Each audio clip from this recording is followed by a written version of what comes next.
Hello students, मेरा नाम है संतोष कुमार और मैं न्यू एज कोचिंग के साथ में सीनियर एजुकेटर के तौर पर जुड़ा हूँ। और आज मैं आप सब बच्चों के लिए आपकी हिंदी की किताब वसंत का दूसरा चैप्टर डिस्कस करने जा रहा हूँ।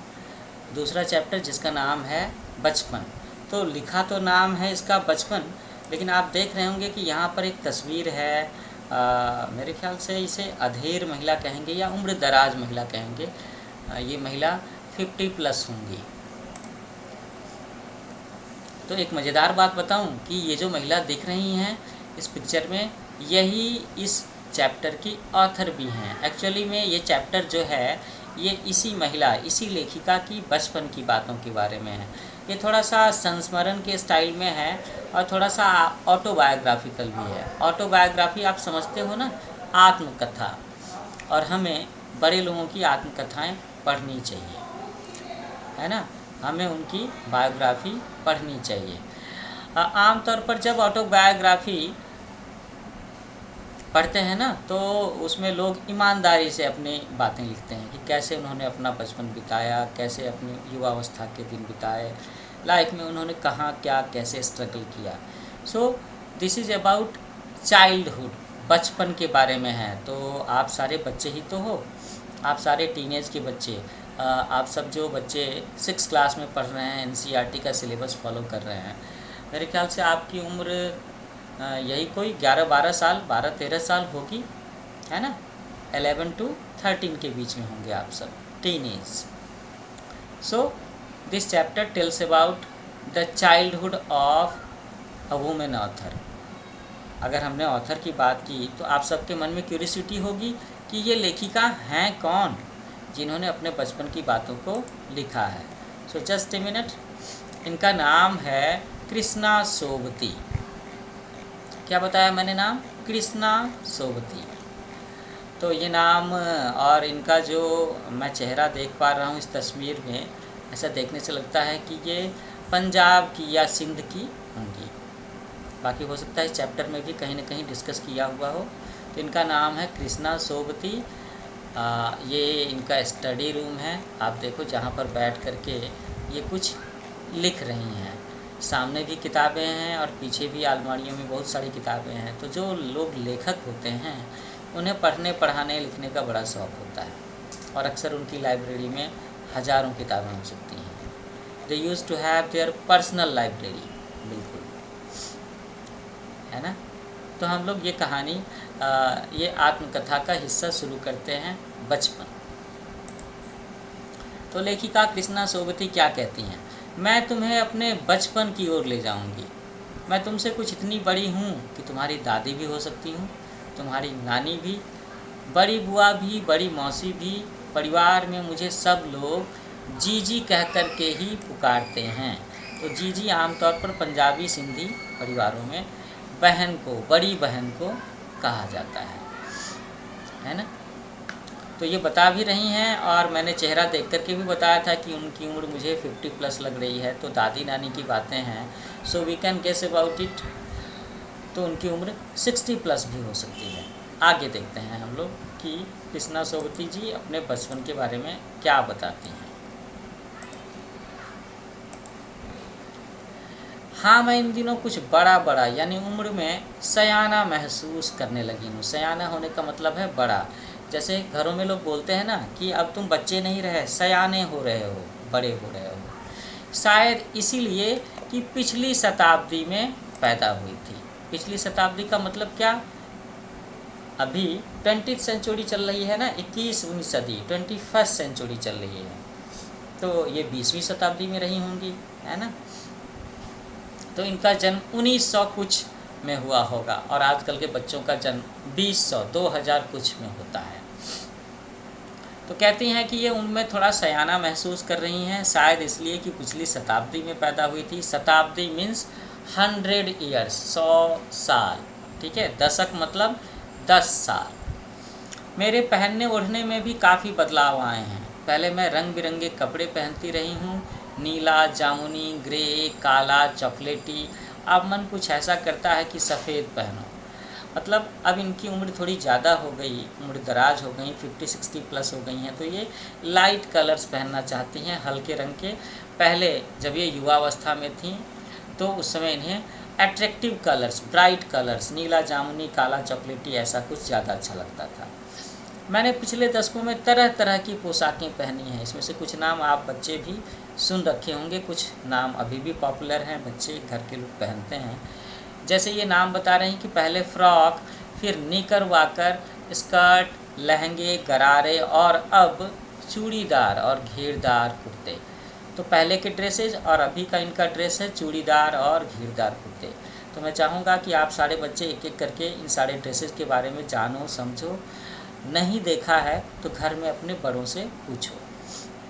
आखिर में तो गूगल हेल्प करेगा ही और मैं भी हेल्प करूँगा। बचपन के कुछ फ्रॉक तो मुझे अब तक याद हैं। बच्चों को अक्सर अपने बचपन की बातें, बचपन की मनपसंद किताबें, बचपन के दोस्त, favourite dresses, favourite locations, relatives याद रहते हैं, तो इन्हें भी याद हैं। हल्की नीली और पीली धारी वाला फ्रॉक, गोल कॉलर और बाजू पर भी गोल कफ, एक हल्के गुलाबी रंग की बारीक चुन्नटों वाला घेरदार फ्रॉक, नीचे गुलाबी रंग की फ्रिल। तो आप सब बच्चे भी ज़रा सा अपना बचपन याद करके देखो कि 6 साल की उम्र में, 6 ईयर्स, 7 ईयर्स, 8 ईयर्स ओल्ड जब आप सब लोग थे, तो आपको कौन कौन से ड्रेसेस काफ़ी पसंद आया करते थे। Have you got any favourite dresses?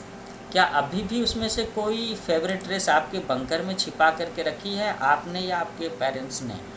जिस चीज़ से बहुत लगाव होता है लोग उसे बचा करके रखते हैं। तो उन दिनों फ्रॉक के ऊपर की जेब में रुमाल और बालों में इतराते रंग बिरंगे रिबन का चलन था। चलन का मतलब है फैशन। तो हर उम्र का, हर एज का, हर पीरियड का एक फैशन होता है जो उस टाइम फ्रेम में पॉपुलर होता है।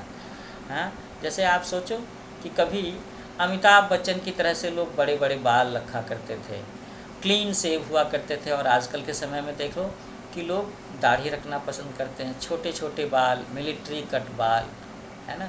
तो फैशन के साथ में हेयर स्टाइल, मूँछें, बालों पर टोपियाँ पहनने का, कपड़ों का रिवाज, ये सब चीज़ें बदलती रहती हैं। आप सब बच्चों ने भी थोड़ा सा ऑब्जर्व किया होगा। लेमन कलर का बड़े प्लेटों वाला गर्म फ्रॉक जिसके नीचे फर टकी थी, ये लेखिका को अभी भी याद है। 2 ट्यूनिक भी याद है, एक चॉकलेट रंग का और अंदर की कोटी प्याजी, दूसरा ग्रे और उसके साथ सफ़ेद कोटी। तो ट्यूनिक शब्द सुन करके कुछ बच्चों के मन में हो सकता है कि भाई आखिर ये ट्यूनिक कैसी ड्रेस होती है। So just a minute, I am going to show you tunic, कि ट्यूनिक ड्रेस आखिर होती कैसी है। तो देखो ये दिख रहा है ना, ये सारे के सारे ट्यूनिक्स हैं, ऐसे होते हैं ट्यूनिक।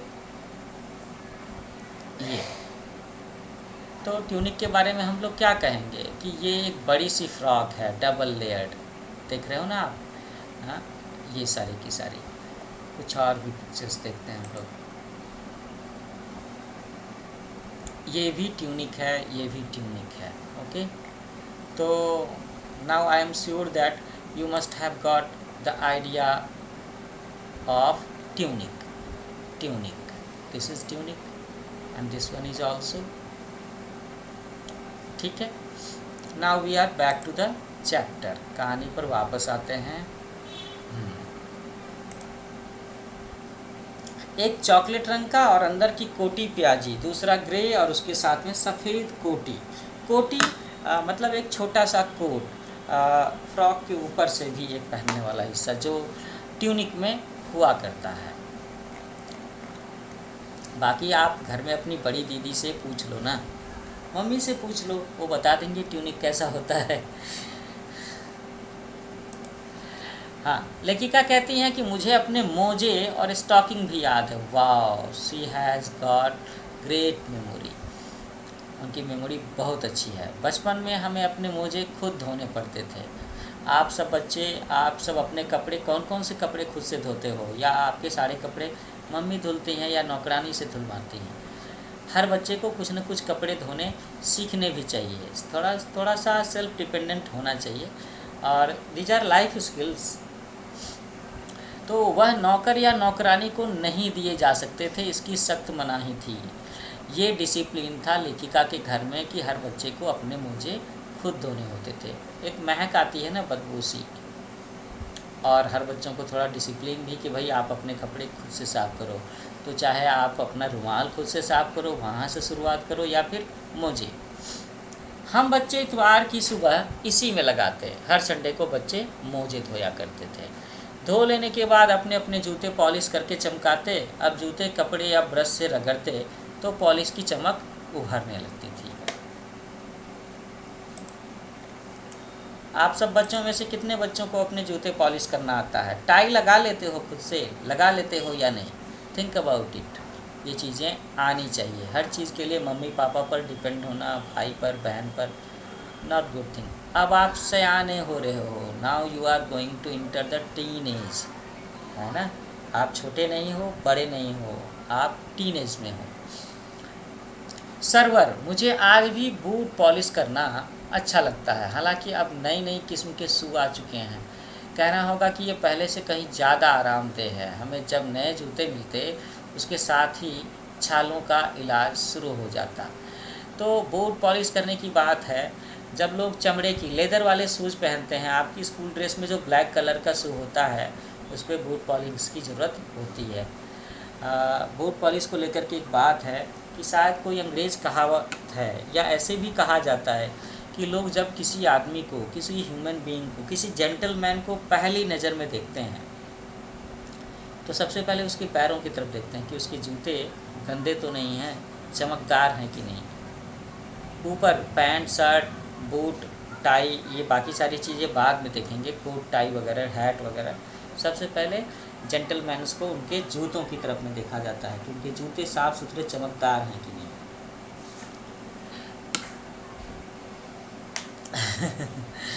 ठीक है। अच्छा, वैसे आजकल के बच्चों को ना, और आजकल बहुत सारे लोगों को मेरे ख्याल से स्पोर्ट्स शू पहनना पसंद है। लेदर शूज़ में मेंटेन करना होता है, सफाई करनी होती है, पॉलिश करना होता है। और स्पोर्ट्स शूज़ को क्या है, धुल दो, हो गए नए से फिर से। लेकिन बहुत सारे जो बच्चों के सफ़ेद वाले जूते होते हैं स्पोर्ट्स शू, उसकी भी एक अलग से पॉलिश आती है। तो पॉलिश करने से बच नहीं सकते जब तक आप स्टूडेंट हो, करना चाहिए। कहना होगा कि ये पहले से कहीं ज़्यादा आरामदेह हैं। इसमें लेखिका ये भी बता रही हैं कि पुराने ज़माने में जो जूते मिलते थे तो अक्सर नए जूते पहनने से लोग कहते हैं ना, जूता काटता है। जूता काटता नहीं है, वो रगड़ खाता है। फिट साइज़ की फिटिंग की प्रॉब्लम हो तो, या दाएं बाएं कहीं भी उसमें कुछ उखड़ा हो तो उसकी वजह से तो लोगों को अक्सर छाले हो जाया करते थे। जब कभी लंबी सैर पर निकलते अपने पास में रुई जरूर रखते। जूता लगा तो रुई मोजे के अंदर, ताकि छाले ना हो। हाँ, हमारे तुम्हारे बचपन में तो बहुत फ़र्क हो चुका है, ये बात एक्सेप्ट करती हैं लेखिका कृष्णा सोबती जी। हर फर्नीचर को हमें ऑलिव ऑयल या कैस्टर ऑयल पीना पड़ता है। फर्नीचर नहीं है, एक्चुअली में ये शब्द है सनीचर। सनीचर दैट इज़ सैटरडे। अभी अभी हम लोगों ने संडे की बात की कि संडे को बच्चों को अपने जूते मोजे साफ़ करने होते थे। लेखिका बता रही हैं सैटरडे को क्या करना होता था, कि ऑलिव ऑयल या कैस्टर ऑयल ज़रूर पीना होता था। उसके कुछ फ़ायदेमंद हेल्थ बेनिफिट्स होंगे। यह एक मुश्किल काम था। शनिवार की सुबह को, शनिचर की सुबह से ही नाक में इसकी गंध आने लगती। जिन चीज़ों से बच्चों को डर होता है, फोबिया होता है, नहीं करना चाहते, तो अक्सर उसके बारे में पहले से ही उन्हें महक आने लगती है। छोटे शीशे की गिलास जिन पर ठीक खुराक के लिए निशान पड़े होते थे, उन्हें देखते ही मितली होने लगती। मितली मतलब क्या? उबकाई होने लगती। अब भी नहीं समझे? वोमिट करना, उल्टी करना, उसी को लिखा है मितली होने लगती। तो होता है बहुत सारी जो सिरप वगैरह होती हैं या जो लिक्विड वाली मेडिसिन्स होती हैं, तो एक क्वांटिटी डिसाइड किया जाता है कि इस एज के बच्चों को इतना मिलीलीटर पीना है, और कई बार लोग उसके लिए ग्लास पर या शीशे की बोतल पर निशान भी लगा देते हैं। आजकल आप चाहो तो परमानेंट मार्कर से निशान लगा लो। मुझे आज भी लगता है कि अगर हम ना भी पीते तो वह शनिवारी दवा तो कुछ ज़्यादा बिगड़ने वाला नहीं था, सेहत ठीक ही रहती। मैं कभी या इस लेक्चर के डिस्क्रिप्शन में ही डाल दूंगा कि बच्चों को कैस्टर ऑयल या ओलिव ऑयल पिलाने के फ़ायदे क्या हैं, वो बच्चे जो 8-10 साल के हैं, है ना। तो आपके मन का ये क्यूरियोसिटी सॉल्व हो जाएगा। तो लेखिका कहती हैं कि अगर वो शनिवार को दवा नहीं पीनी होती तो भी उससे ज़्यादा कोई दिक्कत नहीं थी। मैं तुम्हें बताऊंगी कि हमारे समय और तुम्हारे समय में कितनी दूरी हो चुकी है, 50 इयर्स प्लस। मैं सोच रहा हूँ कि क्यों ना 1 मिनट आपको बता ही दूँ कि बच्चों के लिए कैस्टर ऑयल या ओलिव ऑयल का क्या फ़ायदा होता है। जब गूगल है तो क्या गम है। What is the benefit of castor oil. यहाँ हम लोग देख रहे हैं कि स्किन के लिए अच्छा होता है, फेस के लिए अच्छा होता है, आई लैशेज़ के लिए अच्छा होता है, फॉर किड्स। देख लेते हैं।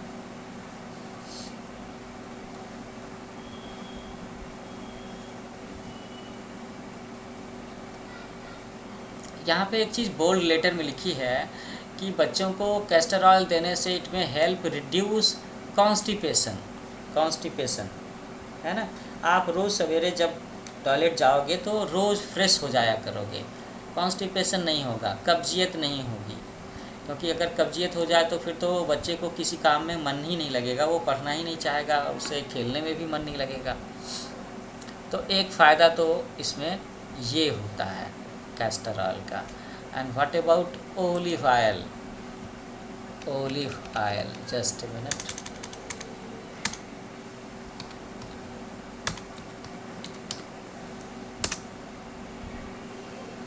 Olive oil contains vitamin E and vitamin के। विटामिन ई स्किन के लिए काफ़ी फ़ायदेमंद होता है ना। इसके बारे में ये भी लिखा है कि ये एंटीऑक्सीडेंट का भी काम करता है। एंटीऑक्सीडेंट, इसका मतलब बच्चे शांत रहेंगे, उनके शरीर में किसी भी तरह की सूजन वगैरह नहीं होगी, है ना। अगर उनको इनसे मसाज किया जाता है, मसाज के बारे में तो मैं नहीं बताऊंगा क्योंकि हम लोगों ने इसके बारे में बातें की थी कि ये पिलाया जाता है बच्चों को। एक और पॉइंट है 7 amazing benefits of olive oil for kids. तो देखो यहाँ पर इस बच्चे को भी ओलिव ऑयल पिलाया जा रहा है उसकी मम्मी के द्वारा।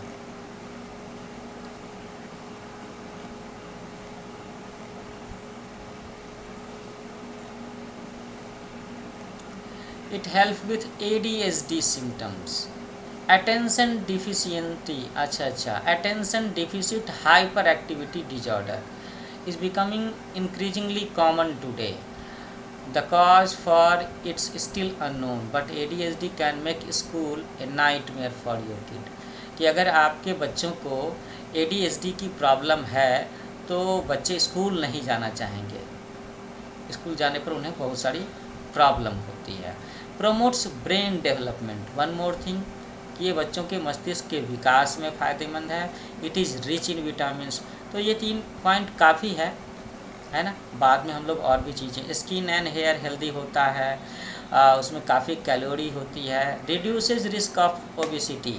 तो आप में से कोई बच्चा अगर ओबेस हो, सो you can continue, you can ask your parents and continue having regular dose of olive oil. लेखिका के बारे में क्या है कि उन्हें सैटरडे को पिलाया जाता था और सारे बच्चों को पिलाया जाता था।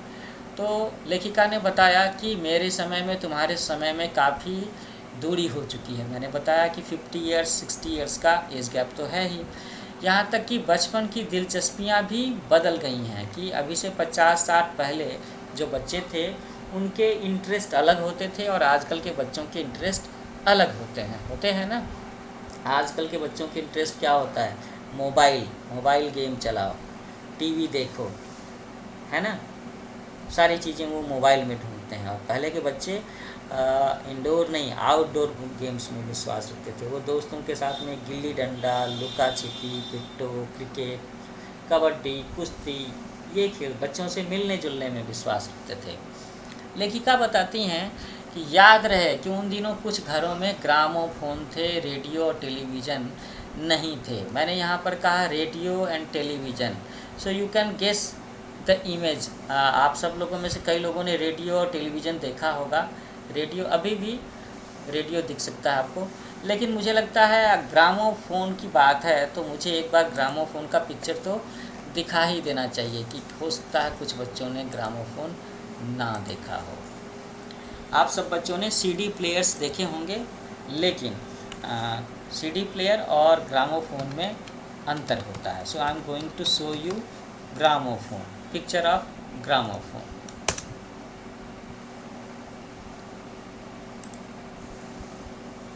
ये है gramophone.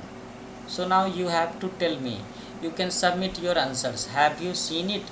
Is there any gramophone still available in your house? आपके दादा के पास में, मामा के पास में, नाना जी के पास में, ये है ना, इससे आवाज़ निकलती थी और ये जो डिस्क रखा है वो घूमता रहता था। ये ऐसा होता है ग्रामोफोन। तो आप सब लोग अपने घर में दादा दादी, मम्मी पापा से पूछ सकते हो कि भाई ये ग्रामोफोन कैसा होता था, जिसके बारे में लेखिका ने अभी अभी बताया। हमारे बचपन की कुल्फ़ी आइसक्रीम हो गई है। पहले कुल्फ़ी कहा जाता था, अब उसे आइसक्रीम कहते हैं। हालांकि अब भी कुल्फ़ी वाला मुझे दिख जाता है मेरे यहाँ की गलियों में। मैं जिस जगह पर रहता हूँ मुजफ्फरपुर में, it is just 1 kilometre away from the main town and 2 kilometres away from the village. तो गांव और शहर दोनों के मज़े हैं। कचौड़ी समोसा पैटीज़ में बदल गया है, कचौड़ी समोसा पैटीज़ में बदल गया है। सहतूत और फालसे और खसखस के शरबत अब कोक पेप्सी में। बच्चे कोल्ड ड्रिंक्स पीना पसंद करते हैं। खसखस, फालसा, फालसा फल हो सकता है आप सब बच्चों में से कई बच्चों ने सुना भी ना हो। सहतूत, मलबरी, याद है? अच्छा, मैं उसके पिक्चर्स भी देखूंगा, डिस्क्रिप्शन में डाल दूंगा उसके लिंक्स। तो उन दिनों कोक नहीं, लेमोनेड या विमटो मिलती थी। लेमोनेड का मतलब है नींबू पर बेस्ड कोल्ड ड्रिंक, हाँ, नींबू पानी से। शिमला और नई दिल्ली में बड़े हुए बच्चों को वेंगर्स और डेविको रेस्टोरेंट की चॉकलेट और पेस्ट्री मज़ा देने वाली होती थी। अच्छा, तो उस समय में भी ये ट्रेंड था कि लोग अक्सर, जो लोग अच्छे खाते पीते परिवार के होते थे, रिच फैमिली के हुआ करते थे, वो अपने बच्चों को शिमला, नई दिल्ली, देहरादून भेजा करते थे हॉस्टल में रह कर के पढ़ाई करने के लिए। हम भाई बहनों की ड्यूटी लगती शिमला मॉल से ब्राउन ब्रेड लाने की। तो इसका मतलब ये है कि लेखिका का घर शिमला के आसपास में ही था। वो कहती हैं कि हमारा घर मॉल से ज़्यादा दूर नहीं था। मॉल, अक्सर हिल स्टेशन पर मॉल एक इलाका होता है जहाँ की सड़कें अच्छी होती हैं और सड़कों के एक तरफ में या दोनों तरफ में बड़ी अच्छी अच्छी दुकानें होती हैं जिस पर लगभग सारी चीज़ें मिलती हैं, जिसे विजिटर्स भी खरीदना पसंद करते हैं। तो लेखिका बताती हैं कि उनका घर मॉल से ज़्यादा दूर नहीं था। एक छोटी सी चढ़ाई और गिरजा मैदान मतलब गिरजाघर, चर्च के आसपास की जगह से पहुंच जाते। वहां से एक उतराई उतरते और मॉल पर कन्फेक्शनरी काउंटर पर तरह तरह की पेस्ट्री और चॉकलेट की खुशबू मन भावनी होती थी। कन्फेक्शनरी का मतलब ही होता है ऐसा स्टोर, ऐसी जगह जहाँ पर लोग चॉकलेट, मिठाइयाँ, केक, पेस्ट्री, बिस्किट्स वगैरह चीज़ें बनाते और बेचते हैं। हमें हफ्ते में एक बार चॉकलेट खरीदने की छूट थी। आजकल तो ऐसा कंडीशन हम बच्चों के साथ लगा सकते हैं क्या? मुझे लगता है कुछ बच्चे तो ऐसे होते होंगे जो रोज़ के रोज़ ही चॉकलेट खाएं। अगर पैसे हों, पॉकेट मनी अलाउ करो तो, या हो सकता है अपनी मम्मी से फरमाइश करते हों। सबसे ज़्यादा मेरे पास ही चॉकलेट टॉफ़ी का स्टॉक रहता, ऐसा कह रही हैं लेखिका कृष्णा सोहती जी। मैं चॉकलेट लेकर के खड़े खड़े कभी न खाती, घर लौटकर साइड बोर्ड पर रख देती और रात के खाने के बाद डिजर्ट के तौर पर बिस्तर में लेट करके मज़ा ले करके खाती। शिमला के काफल भी बहुत याद आते हैं। काफल एक फल है, खट्टे मीठे, कुछ एकदम लाल, कुछ गुलाबी रस भरी कस्मल, सोच करके ही मुंह में पानी भराए। चेस्टनट एक और गजब की चीज़, आग पर भुने जाते हैं और फिर छिलके उतार करके मुंह में। तो मैं सोच रहा हूँ कि आप सब बच्चों को मैं एक बार काफल और चेस्टनट की तस्वीर ज़रूर दिखा दूँ। काफल को आड़ू कहते हैं। तो आड़ू,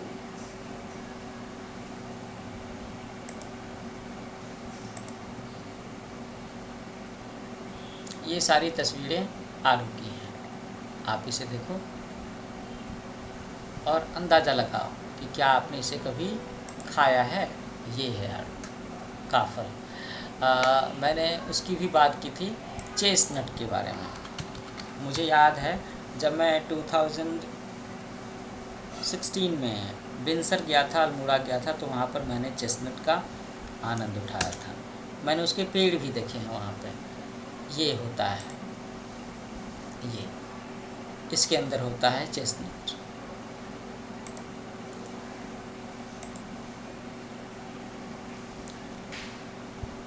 तो अब आप में से कोई बच्चा अगर अगली बार किसी हिल स्टेशन पर जाएगा तो मुझे लगता है वो ज़रूर ढूंढने की कोशिश करेगा, जानने की कोशिश करेगा, टेस्ट करने की कोशिश करेगा किसे, चेस्टनट को। ओके।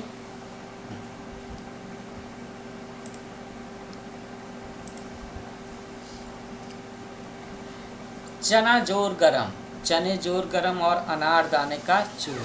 अनारदाने का चूर्ण आप समझ रहे हो ना।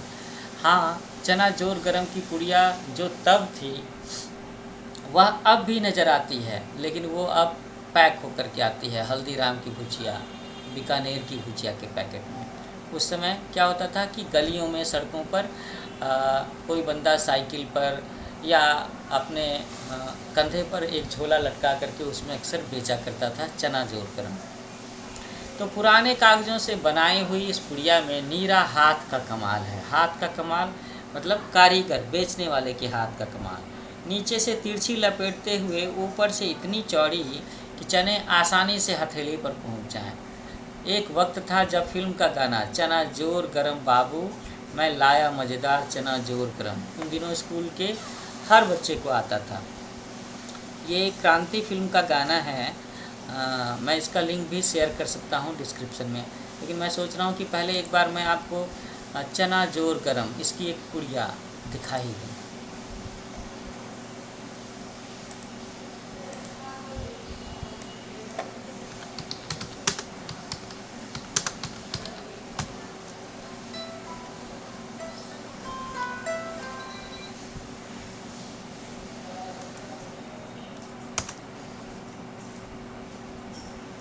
मैंने कहा था ना कि आजकल चना जोर गरम जो है वो हल्दीराम के पैकेट में, बीकानेर के पैकेट में, बीका जी के पैकेट में आएगा। तो पहले वही एक पैकेट दिखा दूँ। देखो आप, चना जोर गरम। और अगर हम पैकेट खोलते हैं तो ये कैसा दिखता है, ऐसा। ये ठीक है ना। ये हल्दीराम का भी पैकेट है। I am not promoting Bikaji और Haldiram, I just wanted to show you the actual chana jor गरम। ये कैसा दिखता है ना ये। और ये रही चना जोर गरम की पुड़िया, जिस पुड़िया के बारे में अभी अभी लेखिका ने चर्चा किया है कि ऐसी पुड़िया बना करके उस समय लोग सड़कों पर बेचा करते थे। तो बेचने वाले के हाथ का कमाल इस पुड़िया को बनाने में है और इसे पैक करने में है। ठीक है। ये भी एक और पुड़िया है, इसमें नींबू भी डाल रखा है। ये देखो, चना जोर गरम की पुड़िया।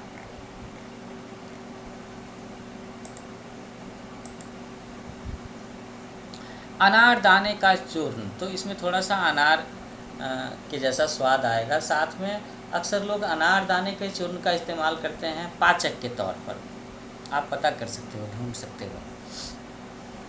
कुछ बच्चे पुड़िया पर तेज़ मसाला बुरकवाते, मतलब पुड़िया के ऊपर में थोड़ा सा तेज़ मसाला छिड़क दो तो थोड़ा सा टेस्ट और चटपटा हो जाए। नींबू डल जाए, मिर्ची पाउडर डल जाए, काली मिर्च का चूर्ण डल जाए।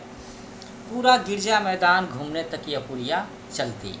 एक एक चना पापड़ी मुंह में डालने और कदम उठाने में एक खास ही लय रफ्तार थी। तो ऐसा होता है कि अगर आपके हाथ में आपकी पसंदीदा खाने की चीज़ हो और टहलने का शौक़ हो, आप छत पर टहल रहे हो, लॉन में टहल रहे हो, किसी पार्क में टहल रहे हो, तो ये बड़ा ही अच्छा मोमेंट हो सकता है। यू कैन एंजॉय, है ना। तो छुटपन में हमने शिमला रिज पर बहुत मज़े किए हैं, घोड़ों की सवारी की है। शिमला के हर बच्चे को कभी न कभी यह मौका मिल ही जाता था, ये बताया है लेखिका ने। हम जाने क्यों घोड़ों को कुछ कमतर करके समझते। कमतर समझने का मतलब क्या है, कमतर का अपोजिट वर्ड क्या होगा, बेहतर। कोई चीज़ है, कोई स्टैंडर्ड है, उससे ज़्यादा बेहतर हो गई, बेटर, और अगर उससे कम है दैट इज़ कमतर। तो लेखिका कहती हैं कि घोड़ों को कुछ कमतर करके समझते हैं, उन पर हंसते थे। ननिहाल के घोड़े खूब हृष्ट पुष्ट और खूबसूरत, उनकी बात फिर कभी किसी और लेख में लिखा होगा लेखिका ने। शाम को रंग बिरंगे गुब्बारे, सामने जाखू का पहाड़, जाखू हिल, इस जगह पर मैं भी जा चुका हूँ।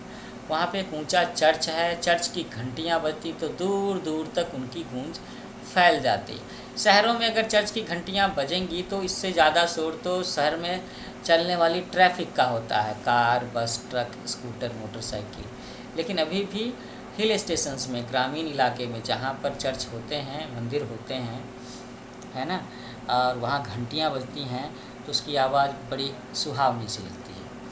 तो लेखिका लिखती हैं कि लगता है इसके संगीत से प्रभु यीशु स्वयं कुछ कह रहे हैं, ऐसी फीलिंग होती थी कि सामने भगवान आ गए। सामने आकाश पर सूर्यास्त हो रहा है, गुलाबी सुनहरी धारियाँ नीले आसमान पर फैल रही हैं। दूर दूर फैले पहाड़ों के मुखड़े गहराने लगे और देखते देखते बत्तियाँ टिमटिमाने लगीं। तो रिज पर की रौनक और मॉल की दुकानों की चमक के भी क्या कहने, स्कैंडल पॉइंट की भीड़ से उभरता कोलाहल। तो इन शब्दों के जरिए लेखिका ने चर्चा किया है, तारीफ किया है उस सीनरी का जो किसी हिल स्टेशन में आप देख सकते हो। इन्होंने शिमला के बारे में बताया है कि कैसे वहाँ सूरज डूब रहा होता है तो क्षितिज पर लालिमा छा जाती है और कैसे धीरे धीरे बत्तियाँ टिमटिमाने लगती हैं और क्या सुंदर सा माहौल बनता है। स्कैंडल पॉइंट के ठीक सामने उन दिनों एक दुकान हुआ करती थी जिसके शोरूम में शिमला कालका ट्रेन का मॉडल बना हुआ था। इसकी पटरियाँ, उस पर खड़ी छोटे छोटे डिब्बों वाली ट्रेन, एक और लाल टीन का छत वाला स्टेशन और सामने सिग्नल देता खंभा, थोड़ी थोड़ी दूर पर बनी सुरंगें। तो पहले ये जो शिमला कालका ट्रेन हुआ करती थी, जो कालका से शिमला तक चला करती थी और फिर लौटती थी, ये मीटर गेज की ट्रेन हुआ करती थी। मैं भी इस पर सवारी कर चुका हूँ। पिछली सदी में तेज़ रफ्तार वाली गाड़ी वही थी। कौन सी गाड़ी? यही ट्रेन। कभी कभी हवाई जहाज़ भी देखने को मिलते। दिल्ली में जब भी उनकी आवाज़ आती, बच्चे उन्हें देखने बाहर दौड़ते। दिखता कि एक भारी भरकम पक्षी जैसा उड़ा जा रहा है पंख फैलाकर, यह देखो, और वो गायब। उसकी स्पीड ही इतनी तेज़ लगती। हाँ, गाड़ी के मॉडल वाली दुकान के साथ एक और ऐसी दुकान थी जो मुझे कभी नहीं भूलती। यह वह दुकान थी जहाँ मेरा पहला चश्मा बना था। वहाँ आँखों के डॉक्टर अंग्रेज़ थे। जितने भी हिल स्टेशन हैं, ये हिल स्टेशंस के बारे में ऐसा कहा जाता है कि या तो यहाँ पर पहले ऋषि मुनि साधु वगैरह रहा करते थे और बाद में अंग्रेज़ों ने इसकी खोज की और अंग्रेज़ों को ठंडे इलाके पसंद हुआ करते थे क्योंकि इंग्लैंड ठंडी जगह है, वहाँ ज़्यादा ठंड पड़ती है, अंग्रेज़ों को ठंडक का मौसम पसंद है। तो इन हिल स्टेशंस को, चाहे हम नैनीताल की बात करें, शिमला की बात करें, मसूरी की बात करें, इन्हें डेवलप करने का क्रेडिट अंग्रेज़ों को जाता है। वहाँ पर आपको अक्सर अभी भी कुछ न कुछ अंग्रेज़ मिल जाएंगे। यही बात यहाँ लेखिका ने आँखों के डॉक्टर्स के बारे में कही है। शुरू में चश्मा लगाना बड़ा अटपटा लगा। कई बार लोग फैशन से भी चश्मे लगाते हैं। लोग दो ही तरह से चश्मे लगाते ही हैं। अगर आँखों में तकलीफ़ हो, नज़र का दोष हो, शॉर्ट साइटेडनेस, लॉन्ग साइटेडनेस, नज़दीकी चीज़ें साफ न दिखती हों, दूर की चीज़ें साफ न दिखती हों, या फिर वो बंदा बहुत फैशनेबल हो, है ना। आजकल मैं जो टीवी पर देखता हूँ तो जितने भी रैप पॉप गाने वाले सिंगर हैं वो तो चश्मे खूब ही लगाते हैं। बादशाह को देखा है, बड़े बड़े चश्मे। बहुत बच्चों को भी इस तरह का शौक़ होता है। तो मैं तो आज के ज़माने का टीचर हूँ, इसलिए मैं पुरानी बातें भी समझता हूँ, अभी की भी बातें।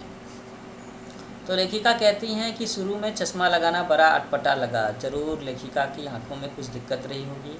उन्होंने आंखों के अंग्रेज़ डॉक्टर से दिखाया होगा और चश्मा रिकमेंड किया गया होगा। पावर का चश्मा, मोटी मोटी शीशे का चश्मा। छोटे बड़े मेरे चेहरे की ओर देखते और पूछते कि आंखों में कुछ तकलीफ़ है क्या, इस उम्र में ऐनक। अगर किसी पढ़ने वाले बच्चे को जो टीन एज में हो, 8-10 साल का हो, 12 साल का हो, मोटा सा चश्मा लगा हो, है ना, तो लोग पूछेंगे ही, कमेंट करेंगे ही। इस उम्र में ऐनक दूध पिया करो। मैं डॉक्टर साहब का कहा दोहरा देती कि कुछ देर पहनोगी तो ऐनक उतर जाएगी। तो ये जो नज़र का दोष होता है, आँखों की प्रॉब्लम होती है, तो कई बार ऐसा होता है कि अगर आप सही उम्र में सही चश्मा लगाना शुरू कर दो तो कुछ सालों के बाद में, कुछ समय के बाद में चश्मा उतर सकता है। लेकिन आपको डिसिप्लिन में रहना होगा। डॉक्टर ने कहा है चश्मा लगाने हैं तो उतने समय तक लगाने ही चाहिए। वैसे डॉक्टर साहब ने पूरा आश्वासन दिया था, पूरा एश्योर किया होगा, लेकिन चश्मा तो अब तक नहीं उतरा, ऐसा कह रही हैं कृष्णा सोबती जी, जो लेखिका हैं। मुझे लगता है कि चश्मे का पावर उम्र के साथ बढ़ता ही तो नहीं चला गया। लिखा है नंबर बस कम ही होता रहा। मैं अपने आप इसकी जिम्मेवार हूँ। जब आप दिन की रोशनी को छोड़कर रात में टेबल लैंप के सामने में काम करेंगी तो इसके अलावा और क्या होगा। कहने का मतलब ये है कि लेखिका कहती हैं कि लोगों को ज़्यादा से ज़्यादा नेचुरल लाइट में काम करना चाहिए। टेबल लैंप, बिजली का बल्ब, टेलीविज़न की रोशनी, है ना, ट्यूबलाइट की रोशनी, these all are artificial lights. ये कहीं ना कहीं आँखों पर ज़्यादा जोर डालती हैं या नुकसान पहुंचाती हैं। लेखिका कहती हैं कि हाँ, जब पहली बार मैंने चश्मा लगाया तो मेरे एक चचेरे भाई ने मुझे टीज़ किया, छेड़ा, देखो देखो कैसी लग रही है। चश्मे वाले लोगों को लोग क्या कहते हैं, इंटेलेक्चुअल कहते हैं, डॉक्टर कहते हैं, आजकल के समय में हीरो कहेंगे, हीरोइन। आँख पर चश्मा लगाया ताकि सूझे दूर की, यह नहीं लड़की को मालूम कि सूरत बनी लंगूर की। ऐसे करके लेखिका के भाइयों ने चिढ़ाया। क्या कहा कि आँख पर चश्मा लगाया ताकि सूझे दूर की, यह नहीं लड़की को मालूम सूरत बनी लंगूर की। अब किसी लड़की को लंगूर कहें तो झगड़ा तो हो ही जाएगा ना, और भाई बहनों में तो इस तरह के झगड़े होते ही होते हैं। अच्छा, मैं एक बार फिर से याद दिला दूं कि आप सब बच्चों में से जिन बच्चों ने मेरा YouTube channel new age coaching subscribe नहीं किया है तो जल्दी से जल्दी और आज अभी ही सब्सक्राइब करें, साथ में बेल आइकन ज़रूर दबाएं और इसे अपने दोस्तों के साथ में शेयर करें, उन्हें भी सब्सक्राइब करने को कहें, क्योंकि मैं आप सब बच्चों के लिए काफ़ी सारे लेक्चर्स अपलोड करने वाला हूं और कर रहा हूं। आप विश्वास करोगे, इस लेक्चर का नंबर है 299।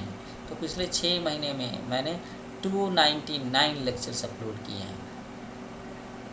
तो 3rd स्टैंडर्ड से 10th स्टैंडर्ड तक के सारे बच्चों के लिए, not just CBSE board, Bihar board, I am going to cover Delhi board, UP board, Jharkhand board also, है ना, और सब्जेक्ट की रेंज भी पूरी रखी है। तो लेखिका को उनके भाई बहन चश्मा लगाने की वजह से चिढ़ाते थे, जिसमें आखिरी लाइन लिखी है, सूरत बनी लंगूर की। मैं खींची कि मुझ पर यह क्यों दोहराया जा रहा है, पर शेर बुरा न लगा। मतलब लेखिका ने इन 4 पंक्तियों में भी लिटरेचर वाला कुछ पॉइंट ढूंढ लिया कि अच्छा लग रहा है। जब वह चाय पीकर चले गए तो मैं अपने कमरे में जाकर आईने के सामने में खड़ी हो गई। कई बार अपने को देखा, ऐनक उतारी फिर पहनी, फिर उतारी फिर पहनी और देखती रही। सूरत बनी लंगूर की, नहीं नहीं, हाँ हाँ। मैंने अपने छोटे भाई का टोपा उठाकर सिर पर रखा, फिर कुछ अजीब लगा जब सामने आईने में देखा। अच्छा भी और मज़ा किया भी। तो तब की बात थी, अब तो चेहरे के साथ घुल मिल गया है चश्मा। Now spectacles are, glasses are part of my face. ऐसा कहा लेखिका ने कि अब ये चश्मा तो चेहरे के साथ घुल मिल गया है। जब कभी उतरा हुआ होता है तो चेहरा खाली खाली लगने लगता है। कोई रिश्तेदार अगर काफ़ी दिनों के बाद आए तो शायद एक बार उसे पहचानने में दिक्कत भी हो, इतना घुल मिल गया है चश्मा। तो याद आ गया वह टोपा, काली फ्रेम का चश्मा और लंगूर की सूरत। हाँ, इन दिनों शिमला में मैं सिर पर टोपी लगाना पसंद करता हूँ। शिमला हिमाचल प्रदेश की राजधानी है और हिमाचल प्रदेश में एक टोपी पहनते हैं जिसे हिमाचली टोपी कहते हैं। तो उसे पुरुष महिलाएं सब पहनते हैं, उस पर एक पट्टी होती है रंगीन सी। मैंने तब भी देखा था जब अपने देश में ना प्रधानमंत्री मोदी जी हैं, वो जब वहाँ भाषण देने जाते हैं तो हिमाचल की टोपी पहन लेते हैं। हिमाचल की टोपी दिखा दूँ? अभी कोई बच्चा बोल रहा है, मैं दिखा ही देता हूँ। हिमाचल टोपी। ये देखो हिमाचल की टोपी, ये है हिमाचल की टोपी। मैंने कहा था ना एक रंगीन पट्टा सा होता है। ये है, ये हिमाचल के ही लोग लग रहे हैं मुझे। ऐसे ही कभी कभी कश्मीर के लोग भी पहनते हैं क्या। ये है हिमाचल की टोपी, नरेंद्र मोदी विथ हिमाचल की टोपी। ये देखो आप, मोदी जी ने हिमाचल की टोपी पहना हुआ है।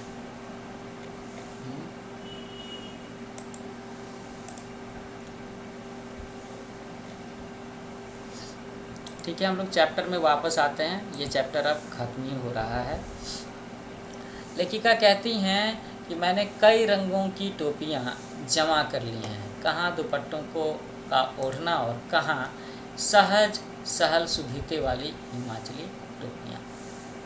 इसमें गौर करने की बात है। अक्सर महिलाओं के लिए, लड़कियों के लिए ये बात कही जाती है, हमारे समाज में ये उम्मीद की जाती है कि वो अपने बालों को खुला नहीं रखेंगी, नंगा नहीं रखेंगी, बालों पर ओढ़नी रखेंगी, है ना, बालों पर ओढ़नी रखेंगी, दुपट्टा रखेंगी, साड़ी रखेंगी। तो लेखिका कह रही हैं कि साड़ी रखना, ओढ़नी रखना थोड़ा सा कॉम्प्लिकेटेड है, थोड़ा सा अनकम्फर्टेबल है, तो चलो हिमाचल की टोपी ही रख लो, है ना।